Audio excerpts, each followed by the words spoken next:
So you know how I like to celebrate a midweek, and that is with a massive price rise for everyone's favourite handheld PC. Yes, the Steam Deck. It seems that we have had the long-awaited price hike there, and it's not just a little bump like we saw with some of the other manufacturers. This is a Lenovo-sized price increase that, in my mind, spells the death of the Steam Deck. I'm just going to say it for new users, at least. If you've already got a Steam Deck, then you don't have to worry about any of this, but I feel like this kills its place in the market entirely. It comes off the back of the Steam Deck being out of stock for the longest time, and we were all wondering what that actually meant. Well, Valve did an announcement today at about 6 o'clock UK time, so whatever that is for you, announcing that the Steam Deck is back in stock, which was great news. I thought, oh, great little news story. I didn't actually read beyond the headline there. And then I have to give a shout out to one of the channel members, Materialistic, posts in our channel membership Discord, have you seen the new Steam Deck prices? Sure enough, that post announcing that the Steam Deck is back in stock also tells us the new prices for the Steam Deck. And hold on to your hats if you haven't seen the news. The price has increased about 45%. Yeah, a pretty savage increase. I'll just tell you the damage off the bat. For the 1TB OLED model, it's gone up from $649 to $949, or up to $779 in the UK. For the 512 model, it's gone up from $549 to $789, and up to £649 in the UK. That's a 44% increase, and for the 1TB model, a 46% increase in America. In Valve's announcement for it, they said the Steam Deck OLED is back in stock with a price increase for both models due to rising memory and storage costs. The new prices, including VAT for the different territories, are as follows, and it goes on to say it. Canada, 1,129, euros, 779, Australia, 1,200. And then they go on to say the Steam Deck itself hasn't changed. These new prices reflect the current state of component costs and other global logistic challenges across the industry as a whole.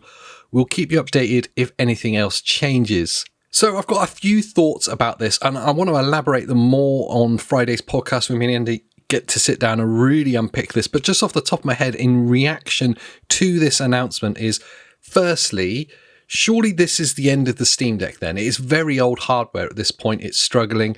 And what is the justification for new users to step into that price point? Is it just to get access to an OLED? In which case, there is other options on the market that you could look at, because realistically, you're not playing the latest AAA games on Steam Deck anymore. You're playing slightly older titles, you're emulating a lot of games, you're playing some indies or some retro games, or you're streaming from another device, in which case it's very hard to justify what would be a $950 price point for that 1TB model just to get access to an OLED screen.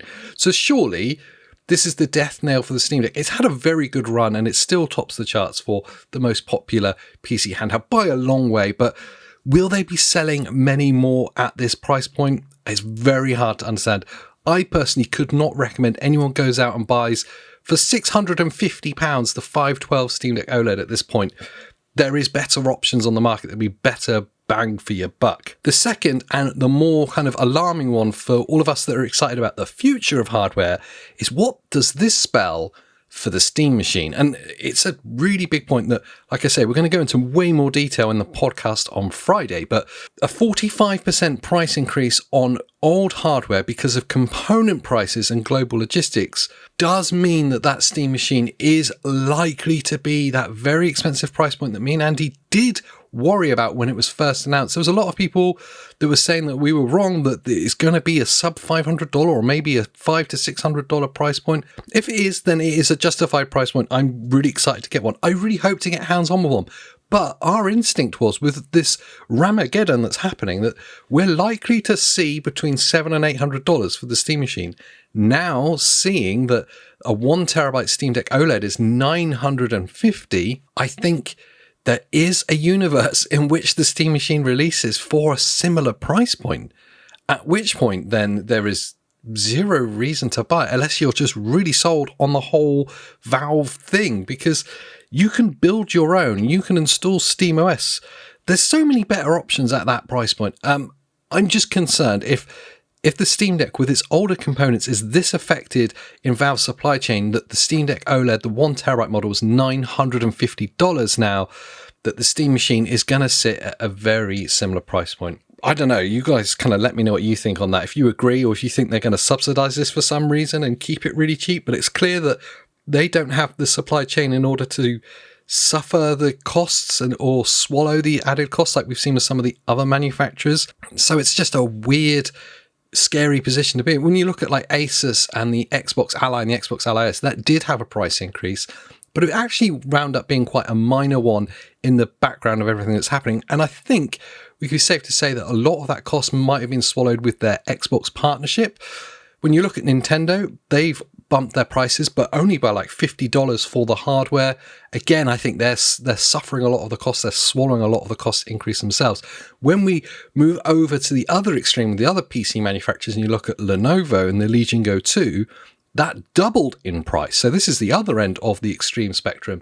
So maybe the price increases for components is just a lot worse than we all realize. And some of these manufacturers are just swallowing it in their margins. Companies like Lenovo are refusing to. Perhaps Valve as well here with the Steam Deck. They've got no reason really to subsidize this any more than Lenovo do. Perhaps you could make an argument for the Steam Marketplace and then they make some money there, but I don't think that that's enough for them. The final point that really concerns me as well with this is this an indicative trend of what we're going to see with this year's and these next generation of handhelds? There's a lot of excitement coming with, is there going to be a new Asus device, perhaps with an OLED screen coming? Are we going to see something from MSI and maybe even Acer stepping into the market? We're looking, there's the new Intel Arc G3 coming that's going to promise a lot for handhelds as well. So there's a lot of excitement for new hardware that's potentially coming this year, but does this kind of give us a hint at what price points we're going to see some underpowered devices sitting at? So what is the current bleeding edge going to sit at? I think we might, unfortunately, be closer to those Lenovo prices. And if that is the case, what does that mean for the PC handheld landscape in general? To me, that spells a bit of disaster. If you were sat on the fence and you were looking at getting into your first handheld, maybe you've coming from consoles, like you're someone like me, it's more of a console gamer, and then you've kind of progressed into this PC handheld thing. I would say if you've not got a device right now, look secondhand, look for the open box routes.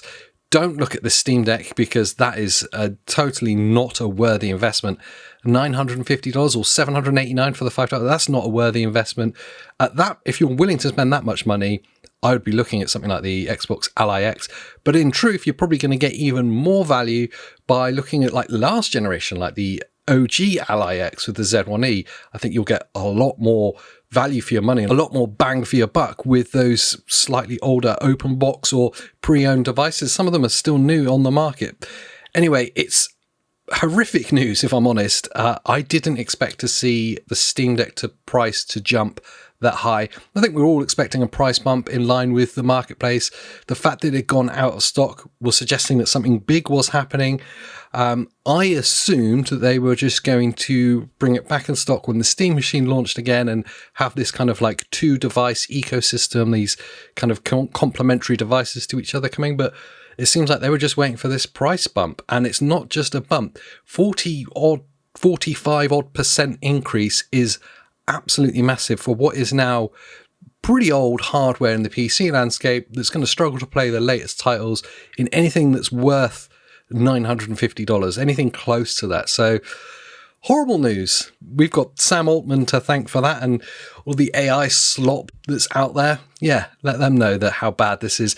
But what do you guys think about it all? Let me know what you think. Would you still recommend the Steam Deck to someone even at that price point? Have I got the wrong end of the stick, or are you like me and you think that it's completely overpriced? And what do you think this means for the Steam Machine pricing? What kind of price point are you out at now? Are you like, nope, not worth it? Just let me know all of that down in the comments down below. Let's start the conversation down there. And whilst you're down there, make sure you like this video, subscribe for more handheld gaming content, join the channel membership so you can chat to us over on our channel members Discord, and stick around for tomorrow. We've got a cool video coming out tomorrow from Andy looking at another Will It Run. No guesses as to what game that will be. But anyway, yeah. So until then, I'll see you then. Bye.